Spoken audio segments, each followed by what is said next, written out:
أهلا بيكم في قناة خليفة أوتو. النهاردة هنتكلم عن حاجة مهمة جدا لأي حد ناوي يشتري عربية مستعملة، وهي إزاي تكشف عليها قبل ما تدفع جنيه واحد. اوعى تسلم فلوسك اللي تعبت فيها من غير ما تبص على العربية. إحنا بنتكلم عن فحص محترم، مش مجرد نظرة سريعة كأنك تتفرج على فاترينا. ما تخليش حد يضحك عليك، العربية اللي مش متصانة كويس زي القنبلة الموقوتة، ممكن تجيب لك مصايب بعدين. ودلوقتي العربيات بقت غالية، وهي تاني أغلى حاجة بعد البيت، وأحيانا بتكون أغلى حاجة عندك. فلازم تبقى حريص وانت بتفحص العربية المستعملة. الكشف ممكن يكشف لك حاجات مهمة جدا، ممكن تكون صفقة خسرانة.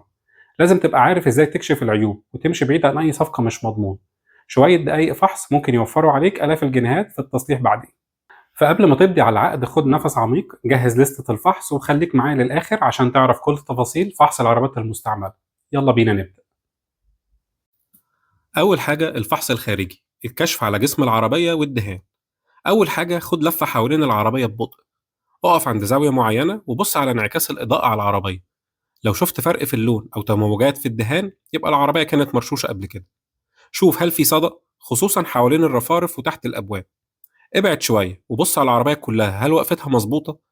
افحص الفاصل بين الأبواب والكبوت الشنطة والرفارف. لو مش منتظمة أو فيها فرق واضح في العرض يبقى العربية كانت متصلحة بعد حادثة. خد معاك أدوات لفحص سمك الدهان، زي القلم المغناطيس أو الأجهزة الديجيتال، لأنهم بيساعدوك إنهم يدوك نتائج صح عن حالة الدهان وإذا كان فيها رش أو لأ. الأجهزة دي بعضها مش غالي بس هيوفر عليك كتير جدا، فما تستخسرش. تاني حاجة الكشف على الحوادث، هل العربية دي دخلت في حادثة قبل كده؟ حتى لو خبوا عليك في علامات تقدر تكتشفها بنفسك. بص تاني على الدهان، هل في فرق لون أو رش زيادة؟ مرر إيدك على جسم العربية، هل الأسطح ناعمة ومتساوية؟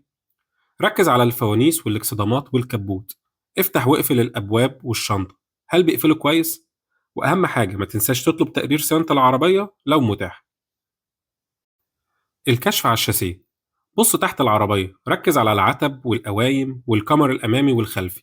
لو لقيت لحمات جديدة أو لون دهان مختلف يبقى العربية دي كانت مضروبة واتصلحت. افتح الكبوت وبص على المسامير اللي ماسكة الرفارف والأبواب. لو لونها متغير أو عليها آثار فك قبل كده يبقى العربية دي كانت متصلحة قبل كده نتيجة حادث. تالت حاجة الإطارات والجنوط، بص على الأربع كاوتشات، لازم يكونوا كلهم من نفس النوع وحالتهم متقاربة.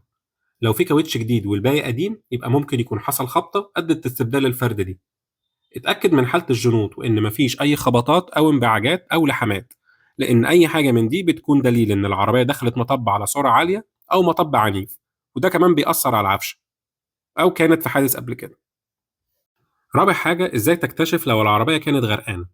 العربية اللي غرقت قبل كده بتبقى قنبلة موقوتة فعلا، لأن مشاكلها بتظهر بعدين، وده نتيجة إن المية بتكون طبقة أملاح على الأسلاك والوصلات الكهربائية بعد وقت، وده بيسبب عدم توصيل جيد للأجزاء الكهربائية باد كونتاكت، وبعد كده تبتدي تظهر المشاكل ورا بعض. عشان تكتشفها تابع معايا الخطوات الجاية. شم ريحة العربية، لو فيها ريحة رطوبة أو عفن يبقى غالبا العربية دي كانت غرقانة. لو لقيت معطر قوي ممكن يكونوا بيحاولوا يداروا الريحة دي. بص تحت الفرش، تحت الكراسي وجوه الشنطة. افتح السجاد وبص على الأرضية، لو لقيت طين جاف أو آثار مية يبقى دي علامة إن العربية كانت غرقانة. شوف المسامير اللي تحت الكراسي، لو عليها صدأ غير طبيعي فده دليل إن المية وصلت ليها قبل كده.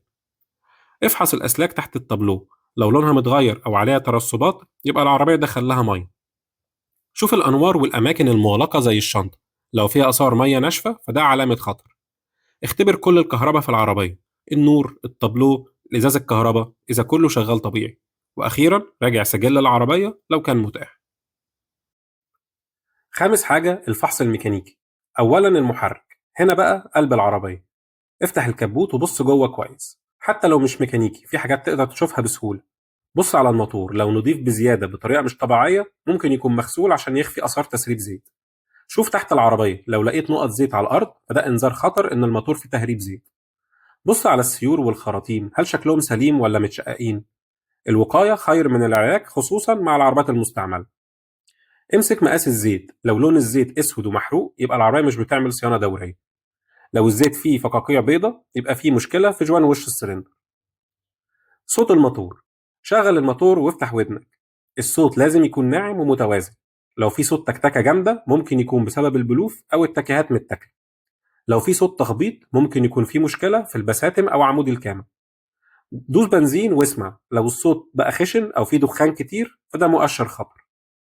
العادم والشكمان، بص على لون الدخان، لو أبيض كتير ممكن يكون العربية بتاكل مية يعني الجوان بايظ.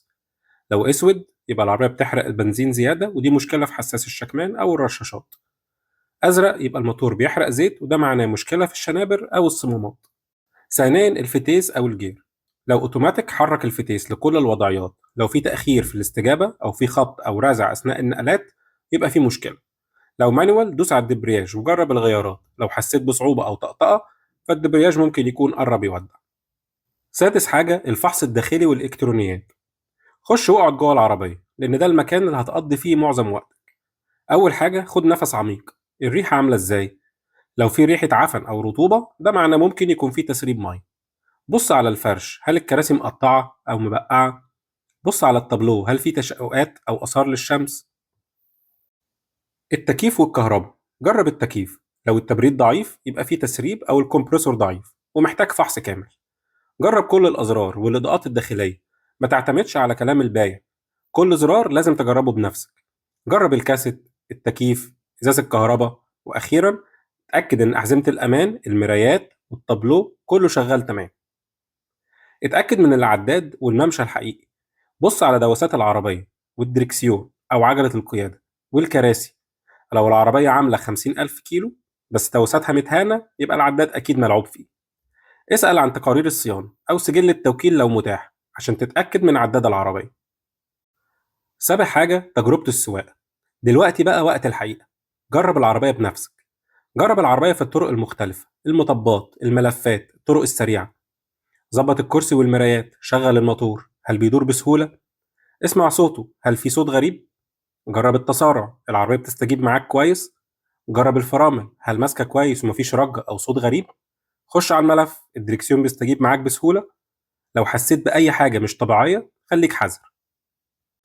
تامن حاجة الورق والمستندات، اتأكد إن العربية مش عليها مخالفات أو حظر بيع. طابق رقم الشاسيه في الرخصة مع العربية.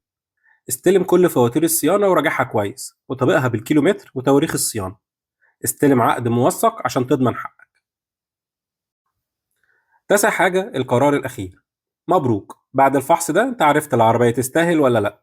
ما تتسرعش، خد وقتك، اسأل وتأكد من كل حاجة، ولو في أي حاجة مش مريحة انسحب فورا. شوية وقت في الفحص دلوقتي ممكن يوفروا عليك مصاريف كتير بعدين. الفحص الدقيق هو تأمينك ضد أي مفاجآت مش حلوة. دلوقتي بعد ما عرفت كل حاجة عن فحص العربية المستعملة مش هتقع في الفخ تاني. لو عجبك الفيديو ما تنساش تدوس لايك وتشترك في القناة عشان يوصلك كل الحلقات الجاية. لو عندك أي سؤال اكتب لي في التعليقات وأنا هرد عليك بنفسي. أشوفكم الحلقة الجاية. سلام.